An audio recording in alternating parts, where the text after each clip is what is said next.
Today is Friday, the 20th day of the Omer, which is 2 weeks and 6 days, and the whole of the third week is under the heading of Tiferet, which is a balance between kindness and discipline. We call it also compassion, and the whole week of the third week being under compassion. Today we'll focus on the aspect of Yesod, shebatiferet. Yesod could be explained as bonding or connecting within compassion. So compassion should be, today with this facet of Yesod, should have an aspect of connecting and bonding, creating a channel that connects with the person or the people that you have compassion for. It shouldn't be just a one-time thing with no connection. You should nurture and establish that bonding and connection to be as one of the aspects of compassion, which is the subject of the whole third week. This Shabbat we're going to be reading the second chapter of Pirkei Avot, saying of the fathers. We'll explain just one of the Mishnayot here. Hillel Omer. Hillel used to say,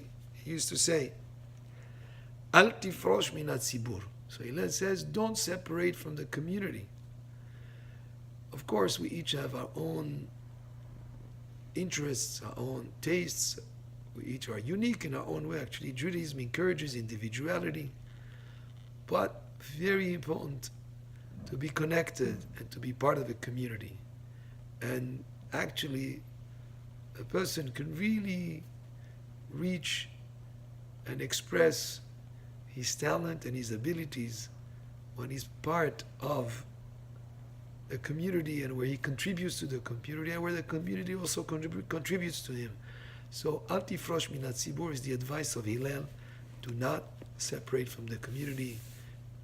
Be part of the community. Ve'al ta'amen ve'atzmech ad yom motach, and don't believe in yourself until the day of your death. What does it mean? Because you cannot say, "Oh no, this would never happen. I would never do such and such thing." Maybe if you're put to test, like that would be very hard a challenge. Maybe you could not stand up to the test. Don't be overly self-assured that you can overcome whatever challenge or test that you put to. So don't believe in yourself.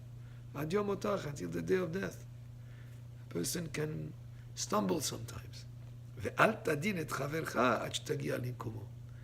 And never judge another person until you are in the same spot. In other words, until you are in his shoes, so to speak. And you can never, ever, ever have the same set of circumstances as another person. So don't be judgmental of another person.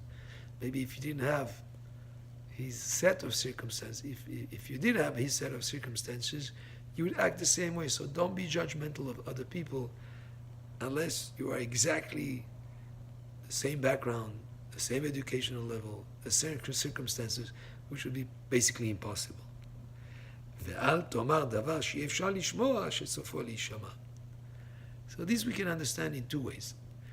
Don't say something that shouldn't be heard, because eventually it'll be heard. In other words, secrets sometimes are not kept. Actually, one way to get a rumor to start sometimes is to tell somebody, don't tell anyone.